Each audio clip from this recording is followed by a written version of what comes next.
Breaking news చూస్తున్నాం. గండికోట యువతి murder మిస్టరీలో big update కి సంబంధించి గండికోటలో రిసార్ట్లో రూమ్ తీసుకున్నట్టుగా తెలుస్తోంది లోకేష్. అప్పటికే గండికోటకు వెళ్ళినట్లు బాలిక అన్నకు సమాచారం అందింది. ప్రొద్దుటూరు నుంచి గండికోటకు చేరుకున్నారు అన్న సురేంద్ర పదే ఫోన్ చేస్తూ ఉండడంతో రూమ్ ఖాళీ చేసి బయటకు వచ్చినట్టుగా తెలుస్తోంది లోకేష్. ఆ తర్వాత ఏం జరిగింది అన్న కోణంలో పోలీసుల దర్యాప్తు జరుగుతోంది. బాలిక అన్నపైనే పోలీసులు అనుమానం వ్యక్తం చేస్తున్నారు. గండికోటకు వచ్చినట్లు సీసీటీవీలో నమోదు కాలేదు దృశ్యాలు. దీంతో పోలీసుల అనుమానాలు మరింత బలపడుతున్నాయి.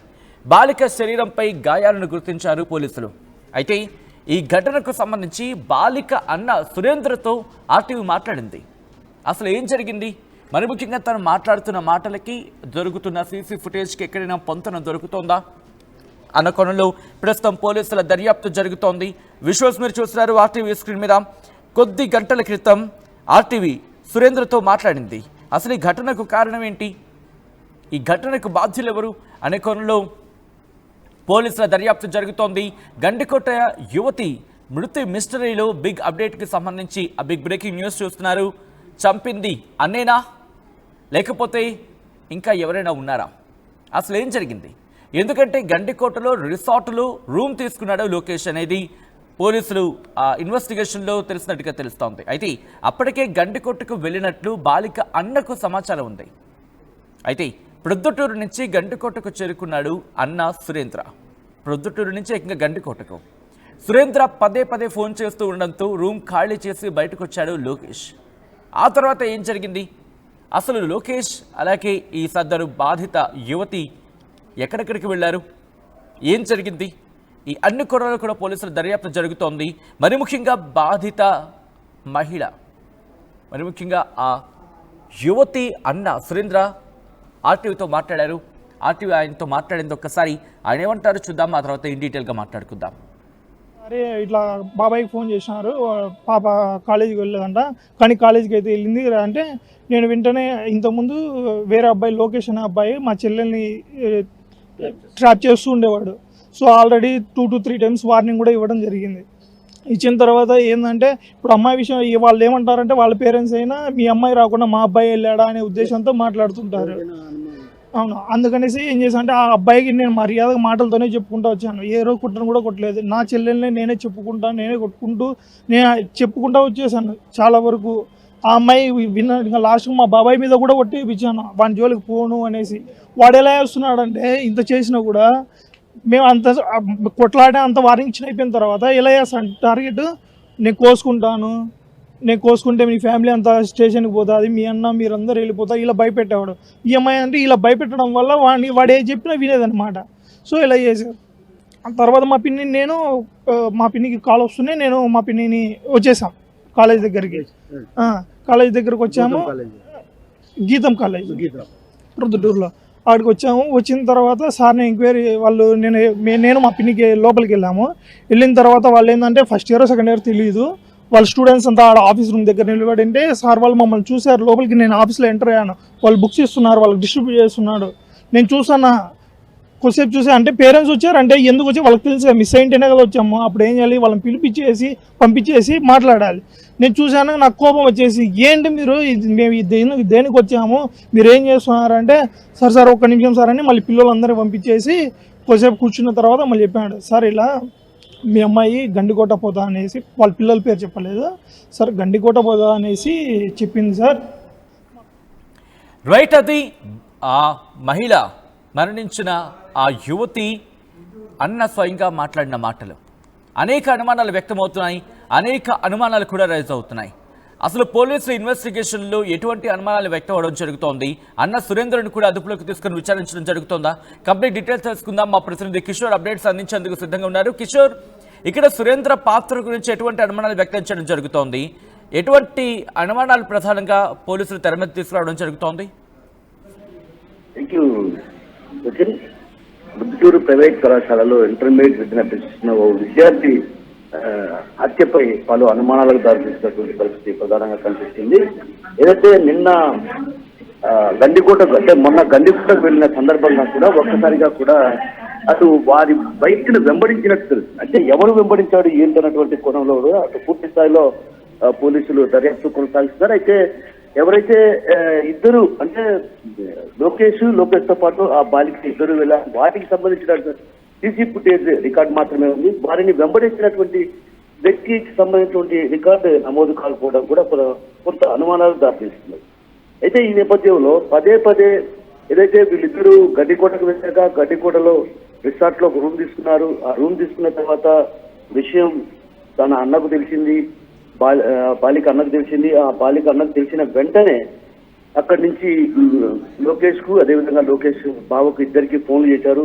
అయితే ఈ నేపథ్యంలో ఈ వ్యవహారం తెలిసిందన్నటువంటి భయంతో ఒక్కసారిగా లోకేష్ ఆ రిసార్ట్ లో ఉన్నటువంటి రూమును ఖాళీ చేసి వెనుదిరిగి వెళ్లే క్రమంలో ఏం జరిగిందో ఏమో తెలియదు కానీ ఒక్కడు మాత్రమే బయటికి వెళ్ళాడు. అంటే 10:45 గంటల ప్రాంతంలో లోకేష్ ఒక్కడే బయటపై వెళ్తున్నటువంటి దృశ్యాలు కూడా సీసీటీవీ ఫుటేజ్ లో రికార్డ్ అయ్యాయి. అంటే వారిని వెంబడించారు. వెంబడించిన తర్వాత ఏం జరిగిందన్నటువంటి కోణంలో అటు పోలీసులు దర్యాప్తు కొనసాగిస్తారు. మరోవైపు ఆ తర్వాత ఏదైతే 8:30కు లోకేష్ లోపలికి వెళ్ళాడు, 10:45కు బయటకు వచ్చాడు. అయితే 10:45కు ఒంటరిగా వచ్చాడు. ఆ మధ్యలో ఏం జరిగింది అన్నటువంటి విషయం పైన కూడా అటు పోలీసులు పూర్తి స్థాయిలో ఆరాధించారు. మరోవైపు ఏదైతే గండికోటలో ఉందన్నటువంటి సమాచారం తెలుసుకున్నటువంటి బాలిక అన్న అక్కడికి చేరుకోవడం జరిగింది. అక్కడికి చేరుకున్నటువంటి అనంతరం కూడా ఆ పరిసర ప్రాంతాలంతా కూడా గాలించినటువంటి పరిస్థితి. అంటే ఒక రకంగా తానే స్వయంగా చెప్పడం జరిగింది ఆ టీవీకి ఎక్స్క్లూజివ్ గా, నేను గండికోటకు వెళ్ళాను, గండికోటలో పూర్తిగా తిరుగుతున్నటువంటి పరిస్థితి. అంటే గండికోటకు వెళ్ళిన తర్వాత ఈయన గుర్తించి హత్య చేశాడా అన్నటువంటి కోణంలో కూడా పోలీసులు దర్యాప్తు కోసం, ఎందుకంటే బలమైనటువంటి అనుమానాలు ఉన్నటువంటి నేపథ్యంలో ఆ దిశగా కూడా అటు పోలీసులు దర్యాప్తు కొనసాగిస్తారు. అయితే ఇక్కడ ప్రధానమైనటువంటి అంశం ఏంటంటే వీళ్ళిద్దరూ బయలుదేరినప్పుడు ఏదైతే ఎక్కడి నుంచి బయలుదేరారో అక్కడి నుంచి బయలుదేరినప్పుడు కూడా వీరిని ఒక వ్యక్తి వెంబడించాడు అన్నటువంటి సమాచారం కూడా పోలీసుల దగ్గర ఉంది. ఆ వ్యక్తి ఎవరు ఏంటన్నటువంటి విషయం పైన కూడా అటు ఆరాధిస్తున్నారు. ఒక్కసారి అంటే దాదాపుగా 8:32 ప్రాంతంలో ఆ సీసీటీవీ ఫుటేజ్ ని మనం చూసినప్పుడు వాళ్ళ రోడ్డు మీద బైక్ మీద ఎక్కడికో వెళ్తున్న విజువల్ లాగే ఉంది లోకేష్, అలాగే ఆ యువతి కూడా. సో ఎన్ని గంటలకు బయలుదేరించే పోలీసులు భావిస్తున్నారు? ఎన్ని గంటలకు ఆమె మిస్ అయ్యి ఉండొచ్చు, లేకపోతే ఆమె కనిపించిన ఫుటేజ్ ఏ టైం వరకు, అంటే ఏ టైం నుంచి ఉంది, ఏ టైంకి హత్య జరిగి ఉండొచ్చు, దీనికి సంబంధించి పోలీసులు ఏమంటున్నారు, ఎంతమంది ఉండుండొచ్చు అనేది అనుమానం ఇక్కడ పోలీసులది. ఇక్కడ ప్రధానంగా ఏంటంటే విషయం ఏంటంటే బైక్ పై 8:32 వాళ్ళు లోపలికి వెళ్ళినటువంటి తర్వాత ఆ తర్వాత 10:45 ప్రాంతంలో లోకేష్ 10:47 ఆ ప్రాంతం అనుకోండి, ఆ ప్రాంతంలో ఒక్కడే ద్విచక్ర వాహనం నుంచి బయటికి వచ్చినట్లు ఆ సీసీటీవీలో కూడా నమోదైన పరిస్థితి. అంటే ఈ మధ్యలో ఒక గంట పాటు వాళ్ళు అక్కడ 8:30 నుంచి 9:30 వరకు అక్కడ రిసార్ట్ లో ఉన్నటువంటి అక్కడ ఏకాంతంగా గడిపారు, రూమ్ లో ఏకాంతంగా గడిపారు.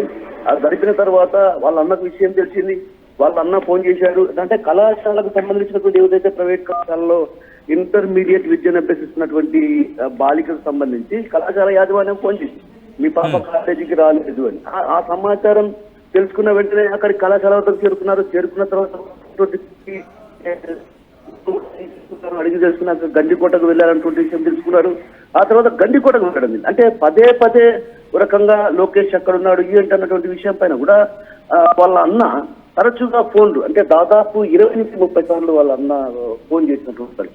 అంటే ఈ వ్యవహారం అంతా బయట లోకేష్ సారీ ఆ యువతి అన్నతో మీరు మాట్లాడారు, లాస్ట్ కాల్ ఎన్ని గంటలకు చేశాడు, ఏం మాట్లాడాడంట?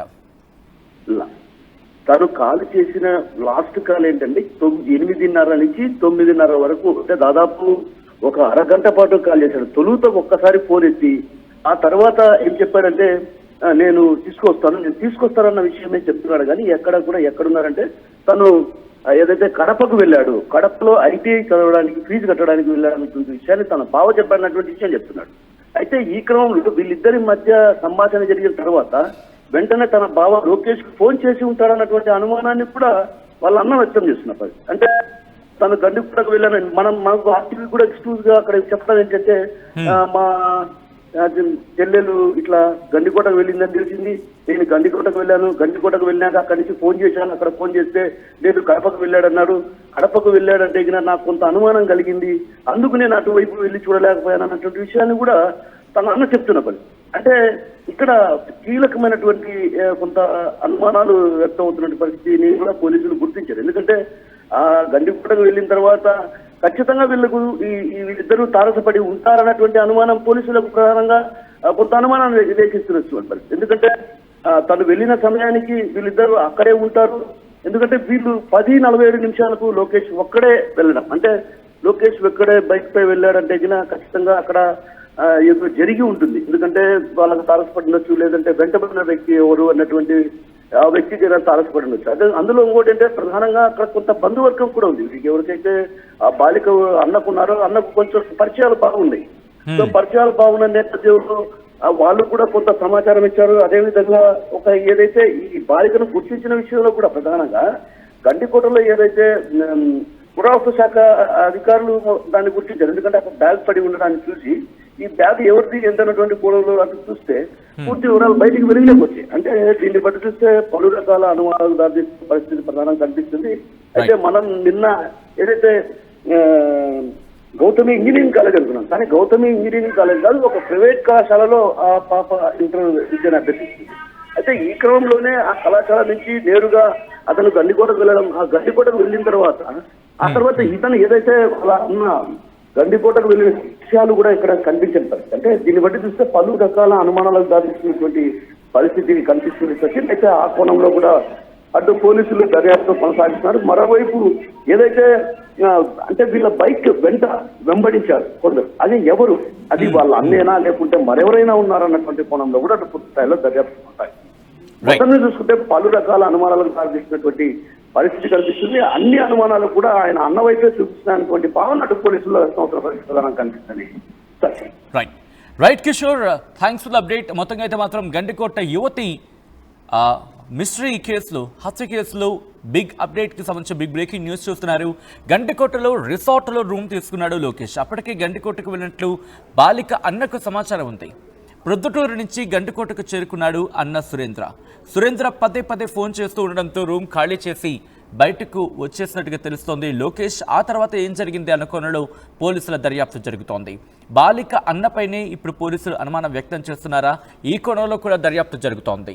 అసలు ఎందుకు సురేంద్ర అక్కడకు వెళ్ళడం జరిగింది, లేకపోతే సురేంద్ర సమాచారం వచ్చిందట ఏం చేశాడు? At the same time call conversations ఏం జరిగాయి, ఎటువంటి కాల్ కాన్వర్సేషన్ ఉండింది? దాంతోపాటు మరికొన్ని అనుమానాలు ఇక్కడ వ్యక్తమవుతున్న పరిస్థితి.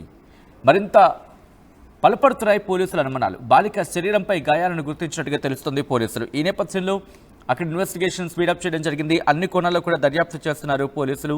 This is the distributing content where description is advised. ఈ కథనం మిమ్మల్ని కాస్త కలవరపరచచ్చు. దీనికి సంబంధించి తగిన జాగ్రత్తలు తీసుకోవాలని ఆర్టీవీ సూచించడం జరుగుతోంది. ఇదే అంశానికి సంబంధించి నిన్న ఆర్టీవీ ఇటు ఆ యువతి అన్నతో మాట్లాడింది. ఎక్స్క్లూజివ్గా ఆ యువతి అన్న సురేంద్రతో మాట్లాడింది. ఎందుకే అతను ఏమంటున్నాడు ఒకసారి చూద్దాం. పిన్ని నన్ను పిలిచింది, అరే ఇట్లా బాబాయ్కి ఫోన్ చేసినారు, పాప కాలేజీకి వెళ్ళలేదంట, కానీ కాలేజీకి అయితే వెళ్ళింది అంటే నేను వెంటనే ఇంతకుముందు వేరే అబ్బాయి లోకేష్ అనే అబ్బాయి మా చెల్లెల్ని ట్రాప్ చేస్తూ ఉండేవాడు. So already 2 to 3 times warning కూడా ఇవ్వడం జరిగింది. ఇచ్చిన తర్వాత ఏంటంటే ఇప్పుడు అమ్మాయి విషయం వాళ్ళు ఏమంటారంటే వాళ్ళ పేరెంట్స్ అయినా మీ అమ్మాయి రాకుండా మా అబ్బాయి వెళ్ళాడా అనే ఉద్దేశంతో మాట్లాడుతుంటారు. అవును, అందుకనేసి ఏం చేశాను అంటే ఆ అబ్బాయికి నేను మర్యాదగా మాటలతోనే చెప్పుకుంటూ వచ్చాను. ఏ రోజు కుట్టను కూడా కొట్టలేదు. నా చెల్లెల్ని నేనే చెప్పుకుంటూ వచ్చేసాను చాలా వరకు. ఆ అమ్మాయి ఇంకా లాస్ట్కి మా బాబాయ్ మీద కూడా కొట్టేపించాను, వాడి జోలికి పోను అనేసి. వాడు ఎలా చేస్తున్నాడంటే ఇంత చేసినా కూడా మేము అంత కొట్లాడే అంత వార్నింగ్ ఇచ్చిన అయిపోయిన తర్వాత ఎలా చేస్తాను టార్గెట్, నేను కోసుకుంటే మీ ఫ్యామిలీ అంతా స్టేషన్కి పోతుంది, మీ అన్న మీరందరూ వెళ్ళిపోతారు, ఇలా భయపెట్టేవాడు. ఈ అమ్మాయి అంటే ఇలా భయపెట్టడం వల్ల వాడు ఏం చెప్పినా వినేదన్నమాట. సో ఇలా చేశారు. తర్వాత మా పిన్నికి కాల్ వస్తూనే నేను మా పిన్నిని వచ్చేసాం కాలేజ్ దగ్గరికి. కాలేజ్ దగ్గరకు వచ్చాము, గీతం కాలేజ్.